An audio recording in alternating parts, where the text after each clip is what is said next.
Ja, jeg hedder Helle Katrine Møller. Jeg er medlem af Furesø Byråd for Det Radikale Venstre, og jeg sidder her, fordi I har inviteret mig. Okay, hvilke årsager tror du, der er til, at indvandrere begår så meget kriminalitet i Danmark i forhold til, hvor mange de er i befolkningen?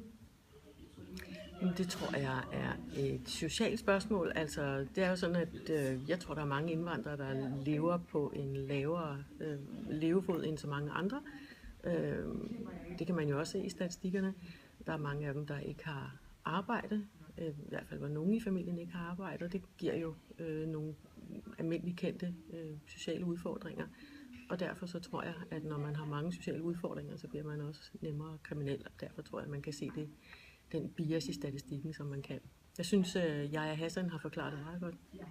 Jeg ved ikke, om I har set det der interview, han gav til DR2. Jeg synes, han forklarer det rigtig, rigtig godt. Det har ikke så meget med indvandrerproblemer at gøre. Det har mere noget at gøre med sociale problemer. Okay, fint nok. Tror du, at opdragelsen har stor betydning for, om de begår kriminalitet? Ja, altså om mennesker begår kriminalitet? Ja. Ja, det tror jeg. Okay. Vi har set på en statistik, at det især er muslimske indvandrere, der begår meget kriminalitet. Hvorfor tror du, det er sådan?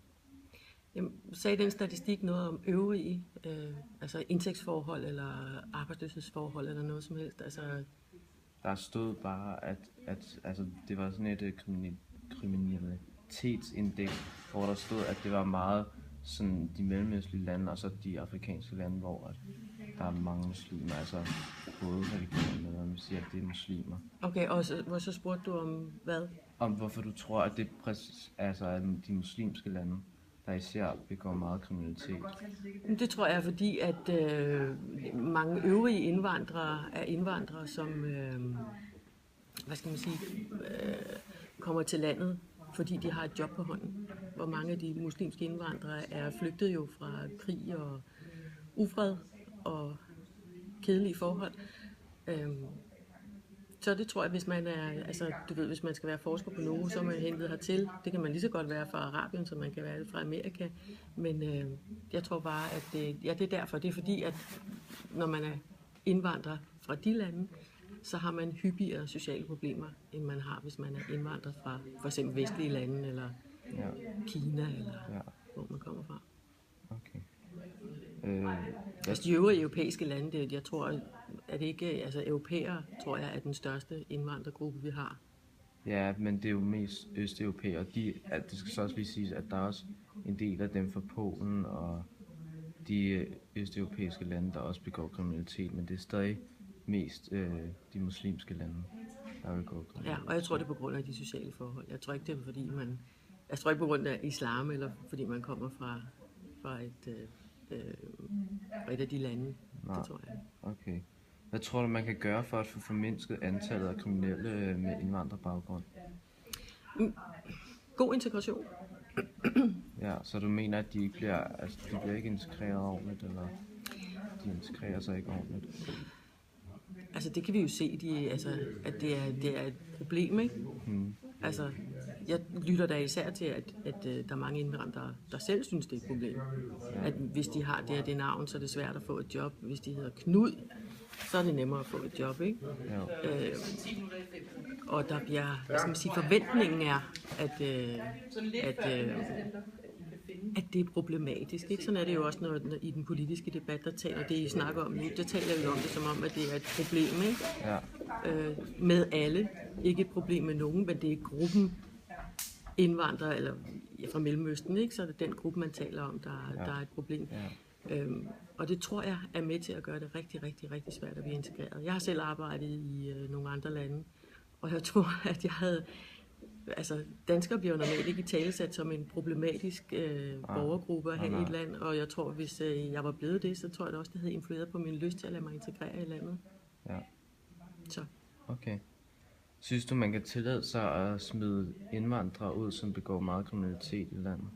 Altså bare fordi de begår den mindste kriminalitet, så synes du så, at man kan tillade sig at smide dem ud? Ikke fordi de begår den mindste kriminalitet, men jeg synes da, der er, hvis man ikke har statsborgerskab, og man, der kan være nogle grove forbrydelser, som gør, at så bare ærgerligt, så er du ikke velkommen. Ja, okay. Men det skal være rimelig groft. Ja, så det er ikke sådan noget som, hvis du bare lige stjæler en cykel eller sådan noget, så synes du ikke, Nej. det skal gå over? Nej. Okay. Hvordan synes du, at I, altså de radikale venstre, adskiller jer fra jeres syn på indvandrere i forhold til Socialdemokratiet og de andre partier?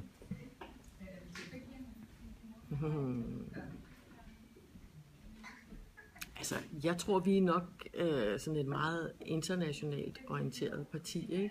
Ja. Og som går meget ind for internationale samarbejder og sådan, ja, altså. Ja, så. Men jeg oplever selv i det radikale venstre, at er blevet strammere, end vi har været. Der er ting, jeg synes, vi går med til nu, som vi ikke ville være gået med til før. Men jeg synes stadigvæk, vi er et parti, der kan lide mennesker, altså, Ja. og som stoler på mennesker, ikke? Og som ikke kan lide den der, hvad skal man sige, definition af, hvis du er der og derfra, så er du et problem, og hvis ikke du er et problem, så er du et potentielt problem. Altså, Ja.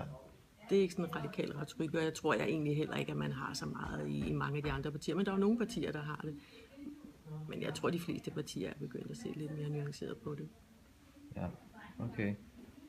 Hvordan kan det være, at du har den holdning til indvandrere, som du har nu? Altså, Jamen, det er måske, fordi jeg kender mange indvandrere. ja. Altså, Har du mange i din hverdag, du snakker med som er det synes jeg, indvandrere? ja. Jeg har arbejdet sammen med indvandrere. Jeg har haft indvandrere til nabo. Mine børn har haft indvandrervenner og har det. Og, jeg synes bare, jeg kender mange.